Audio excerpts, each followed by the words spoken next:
There are so many people that are just getting into firearms, that are understanding that they may need to defend themselves and they want to buy a firearm. You know, with the break-ins, with home invasions, with all the different things that happen, you know, people are more and more becoming aware that a firearm is the great equalizer. But firearms are not cheap. And if you really want to buy a good quality firearm, they're very expensive. So we're going to look at the 3 top guns for self-defense if you're on a serious budget. First on the list, and if I could only have one firearm, just one, that's all I could afford, the first thing I would buy is a handgun. Having a good handgun is really important. It's important for self-defense, personal self-defense. You can use it for home defense. You can use it for whatever you need, but it's really a very defensive weapon. And the first thing you need to see to is yourself. They're very concealable. They're easy to hide. You can put it in your car without attracting attention because you can slip it in your waistband. You can put it in your glove compartment and you can pack it away somewhere. It's easier to hide. The handgun is number 1 on the list. And this is a Car CW45. Now they make this of course in the 9mm and the 40 caliber. But one of the things I like about Car particularly is that they did not build their business on the budget handgun. Their first handguns were premium. And they still make that line. And so they've taken their knowledge and they've already proven that they know how to make quality, and they've just made more economical versions. And that's one of the things that I really like about the Car.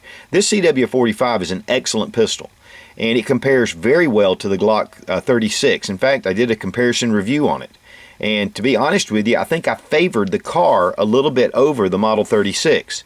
And the price is around $150 less. Now, the CW45 runs about $350. So for the money, I think that the CW series is excellent. Now, this is a concealable handgun. I mean, you could actually carry this concealed. But if you're wanting something a little smaller, they're making a lot of little 380s that are around the $250 range. This is a little IO Hellcat, and it's around the $250 range. It shoots 380. It's very small, very thin. So this would also be a choice, which, you know, Taurus makes one. Of course, the Kel-Tec brand. Kel-Tecs, there's a ton of different models. They're very reasonable. Ruger makes a lot of very nice little handguns. And then you've got Bersa, and of course you've got Charter Arms revolvers. So, you know, you have some handguns in the $250 to $350 range. Now, another option is military surplus firearms. Now, this is a Ballester Molina, and a few years ago when I bought this pistol, it was only $225. You can find Makarovs and all kind of different CZ variants for very reasonable prices. And as they become scarce, the prices go up. These Ballester Molinas now are running between the $450 and $500 range, if you can find them. And so all these military handguns especially will continue to go up in value. There's a whole lot that come into the country right at first, and as time goes on, they will dry up. So finding the right handgun is getting out there, doing your research, and finding what suits you best. One thing to really consider too, if you're on a budget, go with 9mm. Don't go with the 45 because it's more expensive. You know, check out how much your magazines are going to cost you. You know, if you're only getting one magazine with the gun, you need to really look to see what the prices are for extra magazines. A semi-automatic really has an advantage because of the way it loads, and you can quick reloads over a revolver. And you can usually get more rounds in the gun itself. So there's some things that you need to consider, not just price, but also some of the outside things. Reliability is very important, especially in the lower quality firearms. That's why you need to do your research. Get online, check out different firearms, see if they're having a lot of trouble. You know, every company has some issues. So just because you see 1 or 2 reviews doesn't mean that much about the gun itself. It's when you see a lot of bad reviews. Also, accuracy. Check to see how accurate the pistol is, and you can find that also online. Look at different reviews. I've reviewed all 3 of these guns and a lot of the Kel-Tecs, Tauruses, Rugers, and everything else. So there's a lot of different ways you can find out about those handguns. One thing too is though, if you find a gun and you're having a little trouble with it, maybe you inherited a pistol.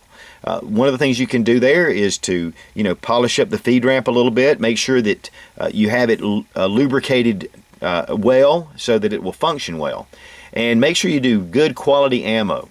One of the things about having an extra magazine is sometimes you have problems with the magazine. In fact, that's usually the problems for malfunctions is through the magazine.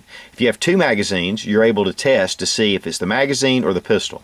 But to me, the least price for decent quality in a handgun is High Point.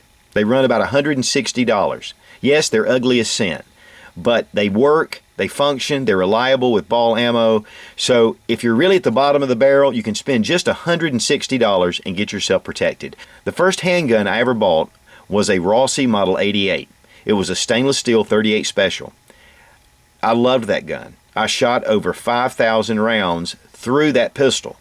And years later, I just traded it. And that's one of the things. You can start out low, you can even with a High Point, and you can sell it, and then you can apply that to your next handgun purchase.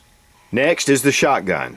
A good pump shotgun. They're very reasonable. You can go to pawn shops and find good shotguns for around the $250 range. This is a CZ612. It's an excellent shotgun. They run about $265, brand new in the box. In fact, this is the shotgun that I keep for home defense in my closet. I have a Remington 870 and also have a Mossberg 500. Love those shotguns. But for the price, you really can't beat this little CZ612.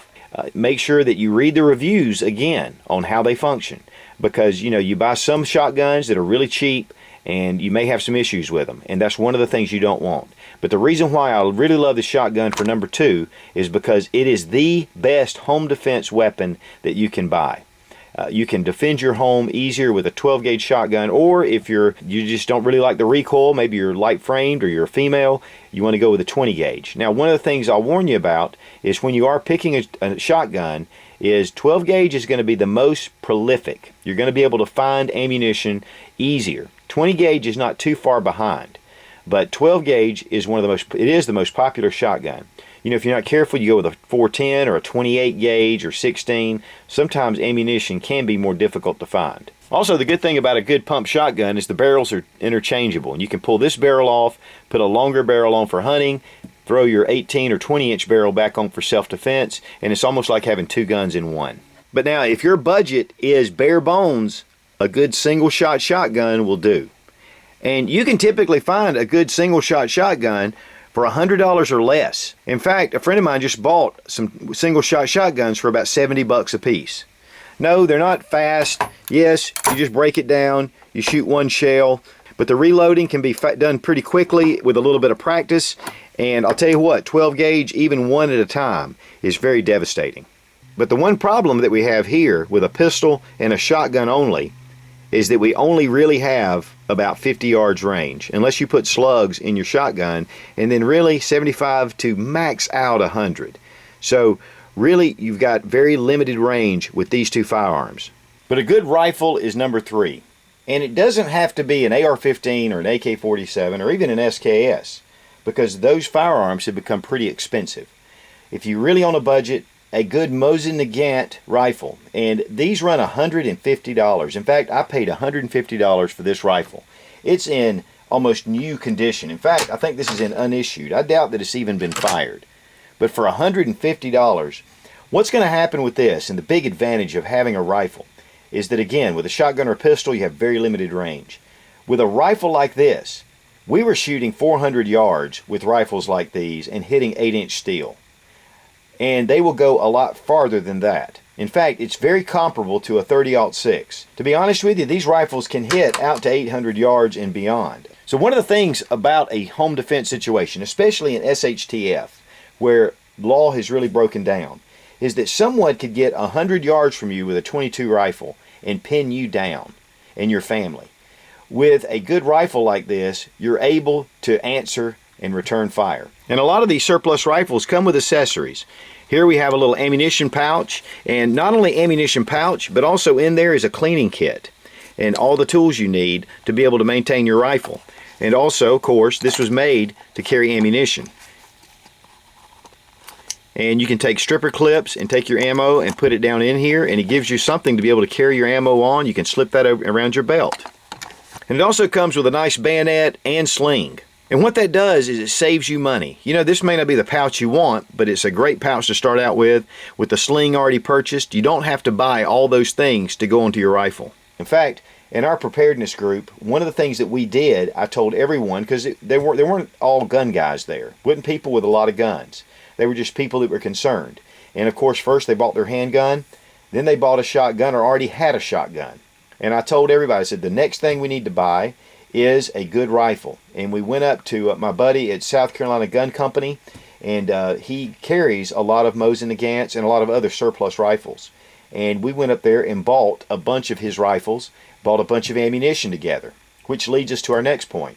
Now, to me, aside from the price of the rifle, one of the biggest advantages of buying an old Mosin Nagant is the price of the ammo. You know, you have a very effective ammo, again, about like a 30-06, and typically you can buy about 440 rounds for about $89, and then of course plus shipping. That means you're getting 20 rounds for about $4 plus shipping. That's incredible. In fact, you can even get 22 long rifle for that. So this is one of the cheapest guns to shoot. In fact, whether you're on a budget or not, to me, I highly recommend the Mosin Nagant because it's just too much fun. But it's also something you should definitely consider if you're buying another type of surplus rifle. Some of the calibers can be somewhat difficult to get. So finding a good surplus rifle is excellent. Of course, you may have inherited something or you may find a good deal. And as far as one of the cheapest rifles you can buy, the Mosin Nagant also falls in that. So if you pick up a Mosin Nagant for about $150, you get a single shot shotgun for, let's say, $75, and then you can pick up a High Point for $160. You're really looking at buying all three guns for under $400. In fact, about $385, and of course you have tax. So what a great deal, a great way to be able to get into a real budget firearm collection for under $400. And you can always resell your guns to upgrade. Now, your gun shop is a great place to go and to pick up your firearms. Those guys know the firearms. They know a lot about the reputation of the different brands. But you're not limited necessarily to just gun shops. There's also gun shows, which also have a lot of gun dealers. You have flea markets, classified ads, even Facebook has different groups where they buy and sell and trade in your local area. And then friends, of course, and family. You never know when you hear about a good deal. Really, a lot of times you can get great deals on firearms. In fact, I bought a Glock 17 that was a third generation, that was brand new, had never been fired, from a guy that had a friend at work, and he wanted $300 for it. So you never know where you're going to find great deals. So keep your eyes open, keep your ears open, and you can find great deals so you can even outfit yourself even on a tight budget. Now, another thing to do is group buys. And just like I was telling you about this Mosin Nagant, you know, if you're buying 4 or 5 rifles, you might be able to get a better deal. Also, buying ammunition. We had a group deal on this ammunition. We split the shipping cost. We got about 7,000 rounds and split it up between about 20 people, and it was fantastic. And you can get the price you want for your ammo, and you can get a great deal. But always consider, with calibers, consider surplus. It's very inexpensive. It's very plentiful. Stuff that's easily found. If you're considering an ammo caliber, of course, look at the prices for the target loads. Typically 9mm comes in about the cheapest. And then, you know, you can move up later to your 45 or 357 Magnum. But if you're really on a budget, you need to be able to buy as much ammo as you can for your weapon. Now, one thing I do is to buy in increments. That means that every little while I'll just go and make a purchase. Typically, if I'm in Walmart, I'll run back and buy a box of 12 gauge. If I'm dropped by Academy, I'll pick up some 9mm. And before long, you'll have quite a bit of ammunition built up. And here's an example. Right after Sandy Hook, I just buy a box. I'd stick it right back here. And there's all kind of different ammunition just stored back here. Now, typically I keep it in ammo cans, and this is not my regular stash. This is just what I've bought this past year. To me, the minimum for your pistol caliber is about 200 rounds, and that's minimum. I mean, you definitely need about 4 boxes of ammunition if you're planning this for self-defense, especially in an SHTF situation. You know, for your shotgun, you know, you're looking for, you know, a couple of hundred rounds as well would be really good. For a rifle, I would consider about 500 rounds, especially at the price, especially with the Mosin Nagant. But, you know, buy what you can in increments and then just slowly build. Consider the 3 top guns that you need. You know, sometimes guys will buy a handgun and then they want another handgun and another handgun, and they won't have a shotgun or they won't have a rifle. So first, pick up the top 3. Get your handgun that is concealable, that is good for personal defense. Get a shotgun, excellent for home defense. And then for your rifle, something that has range capability, and also could be used for hunting. So this will give you 3 great options, and then after that you can move from there. Be strong, be of good courage. God bless America. Long live the Republic.